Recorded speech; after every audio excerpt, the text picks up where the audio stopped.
Hey guys, in this video I'm going to show you how to buy houses on Monopoly Go. So, in order to do this, first of all, open your Monopoly Go application, and after opening the application, you'll be on this page. So here you'll have to first of all have enough money to buy houses. So, in order to build a house, you'll have to first of all click on the build icon just right here at the bottom left of the screen, and it is going to open up this page. Here, you can see what kind of houses you can build. So I will select this one for example.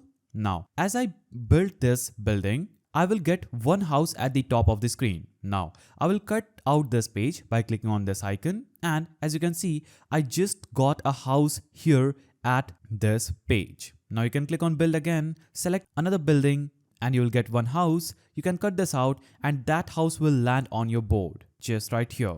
So that's how you buy houses on Monopoly Go. If you found this video helpful, please don't forget to give it a thumbs up, and thanks for watching.